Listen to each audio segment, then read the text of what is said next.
Olá! Nesse vídeo eu vou falar sobre o capítulo 9 do livro O Amor como Solução. O título é Saúde e Paz. Vou ler o que a autora traz e depois faço um comentário. A saúde desenvolve-se no comportamento emocional e mental do indivíduo, em razão das construções que ele se permite, produzindo reações orgânicas que lhe propiciam equilíbrio. Em face do pensamento bem direcionado, o organismo, mesmo quando estrutural e geneticamente debilitado, recompõe-se, vitaliza-se e desempenha de forma segura as atividades que lhe são pertinentes. Depois, no sentido oposto, o bombardeio mental através de vibrações doentias perturba o equilíbrio fisiológico, impondo às células a perda de sua memória, no que resultam algumas neoplasias geradoras de graves consequências. Bom, aqui, nesses dois trechos que eu li, Joana vai trazer para a gente que a influência do nosso estado mental tem na nossa saúde. Então, se nós temos construções elevadas, a gente produz no nosso organismo reações orgânicas de bem-estar, de saúde. E o inverso também acontece, né?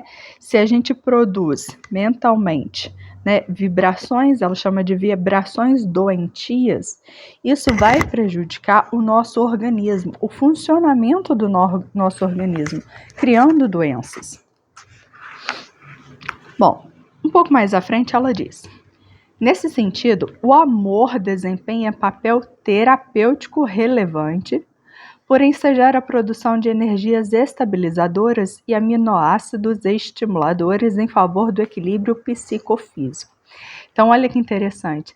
Ela propõe, então, o amor como uma forma de proporcionar saúde, porque ele vai fazer com que o nosso organismo produza, então, energias e aminoácidos que vão favorecer o nosso equilíbrio psicológico e físico e orgânico. Bom, e ela fala em seguida um pouco sobre o amor.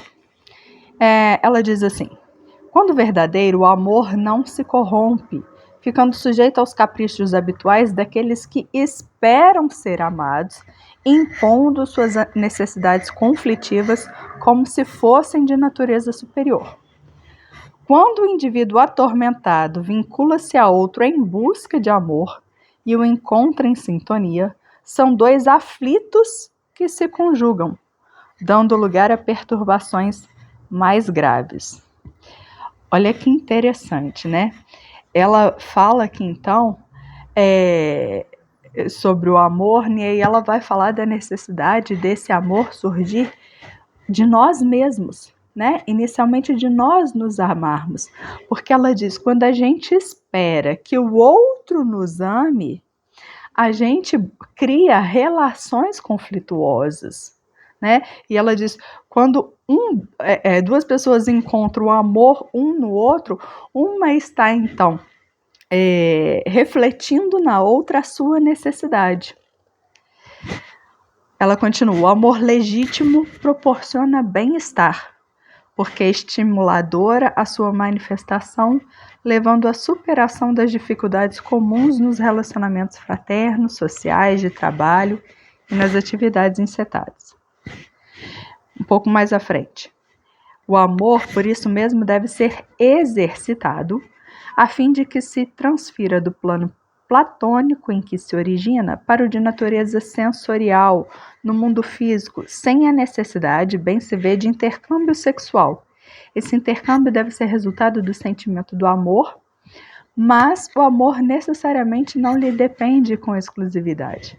Então, olha outra informação interessante que ela traz.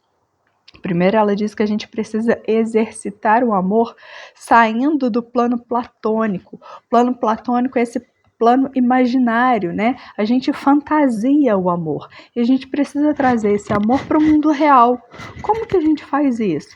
Exercitando a compreensão, a tolerância, a paciência, o perdão primeiro por nós mesmos, né? Que quando nós nos amamos, nós conseguimos transmitir o amor para as outras pessoas e não transmitimos as nossas carências em cima das outras pessoas.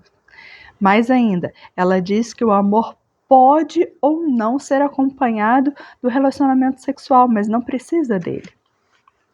Ela diz: o amor é inocente, ingênuo, confiante. Um pouco mais à frente. A conceituação do amor é unitária em relação a Deus, à natureza, a todos os seres, a tudo que existe.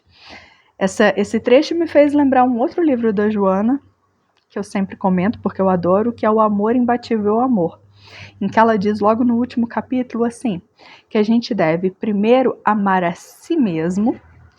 Quem ama a si mesmo consegue amar o próximo, e quem ama a todas as pessoas, consequentemente, está amando a Deus, né? É esse amor em relação ao universo. E ela diz, né, então, que o amor produz a saúde e a paz. Quem ama, harmonizando em si mesmo, experiencia a paz, o sentimento de bem-estar e equilíbrio. Bom, aí ela fala: argumenta-se que muitas pessoas boas, dedicadas ao bem, amorosas e harmônicas, no entanto, sofrem enfermidades desgastantes e dores vigorosas. Não se podem contestar fatos, e isso é verdade. Elas, porém, escolheram, antes do renascimento corporal, as situações penosas que vivenciam a fim de demonstrarem a excelência da fé e do ideal de que são portadoras, tornando-se apóstolos do amor, porquanto, mesmo nessa condição aflitiva, jamais reclamam e nunca se apresentam em conflito, porém, em clima de paz, sorridentes e gentis. Desse modo, a cura real de todos os males que aturdem o ser humano ocorre no cerne do espírito, graças à conscientização dos valores morais necessários à harmonia dos equipamentos orgânicos. Bom, então se ela está dizendo que o amor propicia a paz e a saúde, né? Ela traz o questionamento, tá, mas e as pessoas, então, que são super amorosas, que se dedicam às atividades de auxílio ao próximo, e que também têm doenças, muitas vezes doenças graves, né? E aqui eu me lembro do exemplo do Chico Xavier, que tinha as doenças dele. E ela fala que sim, esses casos acontecem, mas que são pessoas que muitas vezes escolhem essas provações para se depurar, para provar a sua fé. E ela diz que a cura, ela pode a cura inicia-se sempre no cerne do espírito. O que significa isso? O espírito é imortal, mas o corpo é passageiro. Então, ainda que eu apresente uma doença neste corpo, o meu espírito vai estar curado ou vai estar se curando pela prática, pelo exercício do amor. Mas no final ela diz: todas as criaturas amam coisas, pessoas, situações como é natural.